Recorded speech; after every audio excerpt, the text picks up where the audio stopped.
You can imagine that the banks were afraid to get involved with crypto under the previous administration. You know, getting a supportive White House, a supportive cabinet, a supportive head of the Treasury, and then a law that says that it is legal for you to do this, I think was pretty important. Then that has resulted in an avalanche of institutional adoption, and now you have companies like JP Morgan, right, and Bank of America and Wells Fargo and BNY Mellon and PNC Bank and Citi that are all announcing their support for this asset class. And if the trillion-dollar banks are willing to custody and they're willing to extend credit and they're willing to handle the asset class and they're willing to bank the crypto industry, that's really the necessary condition to 10x from here. Like Bitcoin got to 100,000 without their help, but getting to 1 million requires the banks to bank the asset. And so the next 4-year period is really about banking Bitcoin and the support for digital assets in general by the major establishment of bankers in the United States. And everybody else in the world, right? You can imagine the bankers in Australia, Canada, Singapore, the Middle East, and Europe, Mexico, they all follow the U.S. banking standard. And so what you have is an avalanche or a sea change here, and the headwinds have become tailwinds. Okay, so that's what got us here. Let's just talk about the short term, 2025 year end. Where does it end up? Because I've heard everything from 100 to 200,000. Yeah, well, the consensus of all the equity analysts, and there's like a dozen of them that cover our stock, is north of 150,000. Our corporate guidance is targeted at $150,000 by the end of the year. Right. Back to the channel, Aaron here from the Bitcoin Bros. That was Saylor telling you where Bitcoin is going to be headed in the future. And we're going to be getting into strategy, into Bitcoin today. There's a lot of fear in the market. Bitcoin has traded down to around $103,000. Strategy has sold off a bit here, but I'll be giving you guys my thoughts. So stay tuned for all that. And as you can see here, Saylor was talking about banks are starting to support Bitcoin. So next year, you can see Standard Chartered is looking to launch a full Bitcoin custody service in January of 2026. So the Bitcoin game will be changing as banks get involved, and we're going to start to see all these major banks, JP Morgan, Bank of America, and all of them start to get into the Bitcoin and crypto space and and having their own custody and loan solutions with crypto. So that's something to look forward to, and really good to see there from Standard Chartered. And let's get into strategy a bit here. So we can see right here, this is their new preferred offering, STRE. This is called Stream. So this is going to be their first perpetual stock outside of the United States. This is going to be launched in the European stock market. And what STRE is basically a 10% dividend that is going to be paid out quarterly. So this isn't really STRC in Europe. This is going to be probably more tuned for institutional investors that are looking to get some dividends in the European market. So this could be a huge offering. Got to wait and see how this plays out, how much volume they're able to get with STRC, and how the IPO goes for this as well. So this is something that we'll be watching out for and keep you guys up to date. But another big offering from Strategy, and they just talked about this in their earnings call a couple of days ago, and it took them a couple of days to get the first offering out there, and they're looking to do Canada next. So we may see some more coming from Strategy very soon in terms of more perpetual stock offerings that they'll be having here in the future. So watch out for that. We're going to get a little bit more into Strategy in a second, but want to share this with you guys. If you haven't seen it yet, check out iTrustCapital. They have a $100 funding bonus when you sign up with our affiliate link. That will be in the comment section and the description below. They're giving you guys $100 for free, and as Bitcoin has come down, that $100 goes further in getting more BTC. So check them out. They have their new PCA custody account. This is institutional custody, so you'll be able to hold your Bitcoin. If you're interested in other crypto assets, you can do that well, and I believe they have gold as well. You can hold that through iTrustCapital in institutional custody, just like Strategy or BlackRock holds their Bitcoin. And this is actually really innovative in the space because a lot of crypto exchanges, people have gotten their accounts hacked, and the hackers have been able to send that Bitcoin to external wallets and accounts have been drained.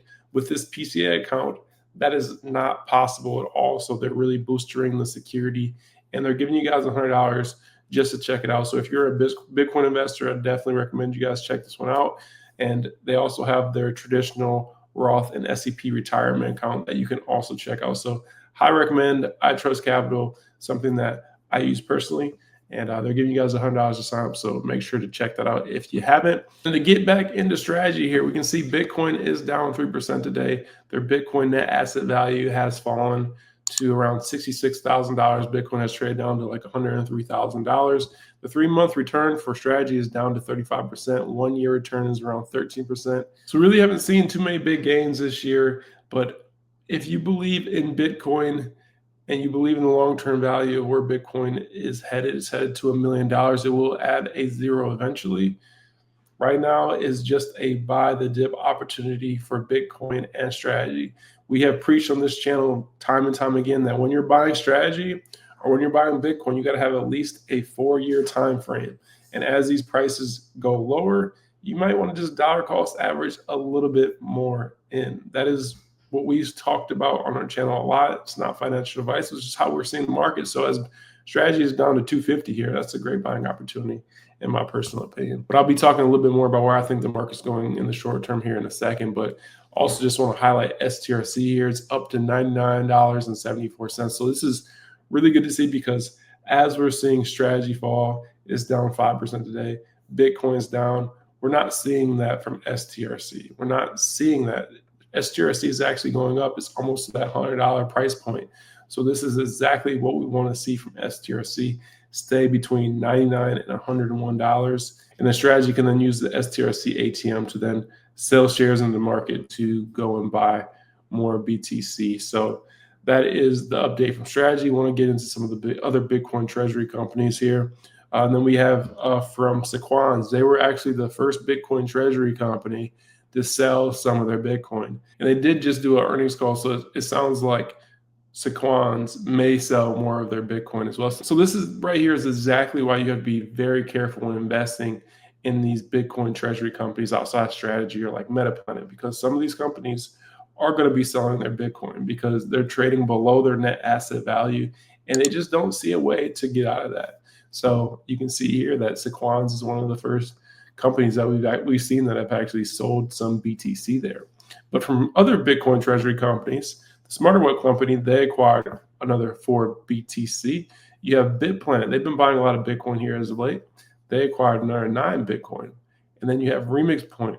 They bought another 29 BTC. So just because some treasury companies are selling doesn't mean that all the treasury companies are selling. And then you can see here the Bitcoin ETFs.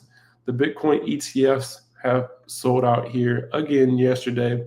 I bit with $190 million outflow. And I've said this on the channel, if we continue to see outflows from the ETFs, the price of Bitcoin is going to go down. And that's what we've seen here. Along with that, we have seen the long-term holder net position change. And you're seeing long-term holders selling a lot of Bitcoin here as of late. So with the ETFs selling off and the long-term hodlers selling off, Bitcoin's going to go down. And some key levels that we're looking at right now, as you can see here, the 50-week EMA, this has been held in this bull run for Bitcoin here. It's bounced off this a couple of times back in August of 24. It bounced off it in March of 2025. This is the tariff dump. And right now we're getting really close to that level. The 50-week EMA is going to be around $100,000.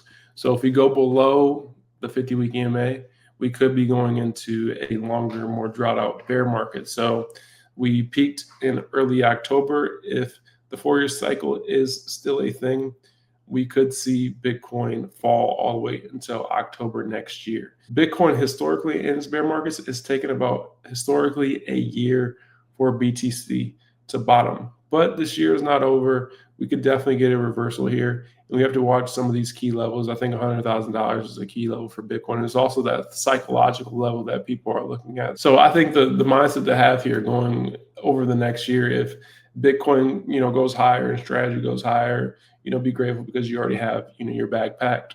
But you should also have some dry powder on the sideline. This is something I've been talking about for the past couple months now is if we continue to go lower, you're going to want to buy these dips. You're going to want to buy Bitcoin going lower. You're going to want to buy strategy going lower, because nothing really has changed about Bitcoin. Nothing has changed about strategy. It's just the cycle of Bitcoin. We have these boom and bust cycles. We have a lot of FOMO, and then we have a lot of doom and gloom. And it happens time and time again. And personally, I've been around since I've been investing in Bitcoin since 2016. So going through 2018 and then also going through 2022, this really is nothing. Like, this is not a huge dip right now. This is really just, for Bitcoin, a 19% dip. That's not that bad for BTC. But yeah, I know a lot of people are very frustrated with recent price action, but realize when prices are going down in a strong asset, over the long term, we believe Bitcoin's still going to go up and to the right. It's just a buying opportunity.